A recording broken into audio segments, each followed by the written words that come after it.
upon a time, in a white house on the coast, lived a boy. He wanted to live a long and interesting life.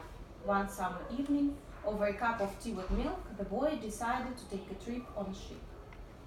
The next morning, a huge ship came to the shore. The captain invited the boy to come aboard. But it was still early, and the boy wanted to sleep. He told the captain, "I don't really feel like it." The ship went away, and the boy thought to himself that he no longer wanted to sleep. When the boy went back in the house, the pipes were shaking.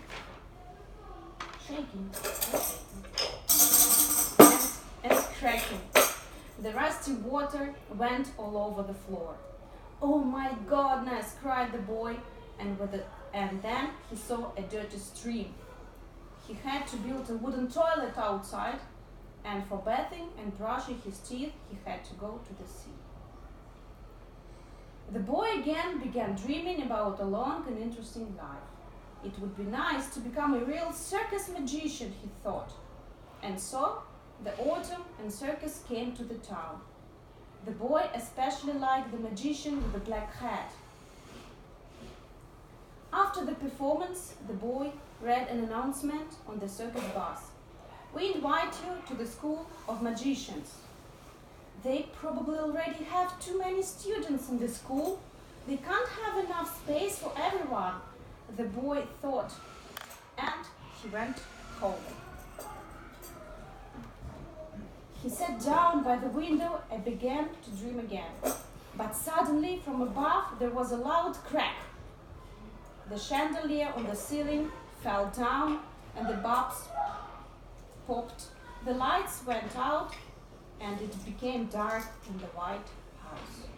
"Strange! It's like the house is alive," thought the boy. In the attic, the boy found a box full of Christmas lights.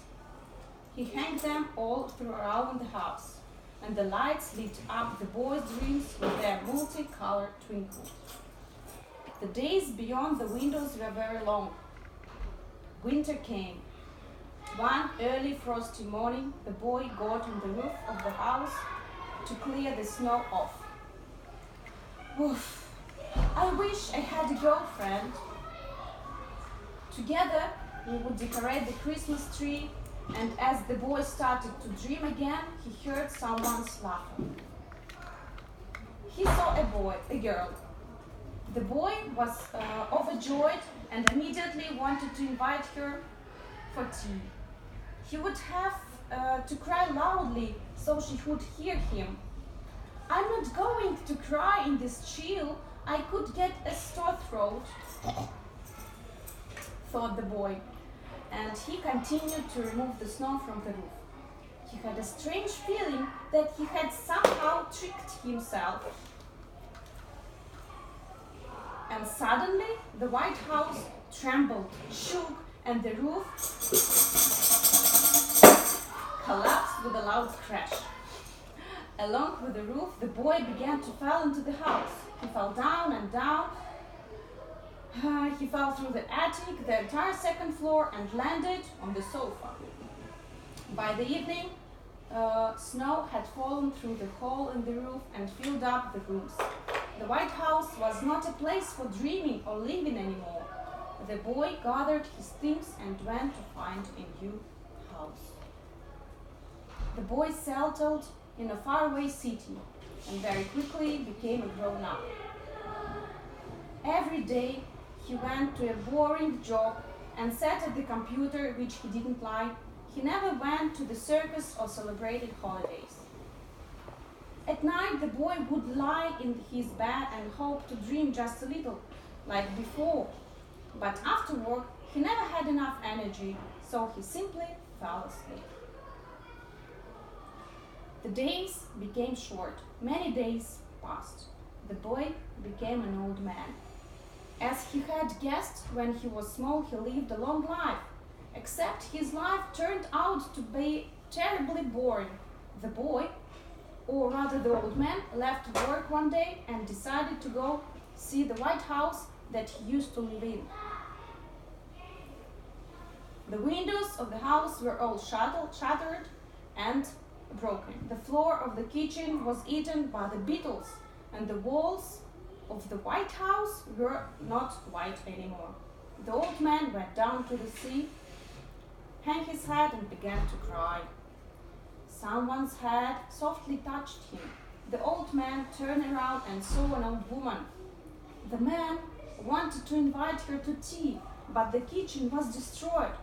There is nothing I can do, thought the old man. He said goodbye to the old woman and made his way home to the city. All these years the house wanted to tell the boy not to listen to the voice of fear. But what can I do if I'm afraid? The old Christmas lights flickered at the old man even though they had not lit up in the many years. The old man ran to the shop, bought some chocolate and tea. When he returned, the old woman was preparing to leave, but upon seeing the old man, she was happy to stay. They sat on the bench by the White House. The old man unwrapped the chocolate and handed the old woman a cup of warm tea with milk. That's it.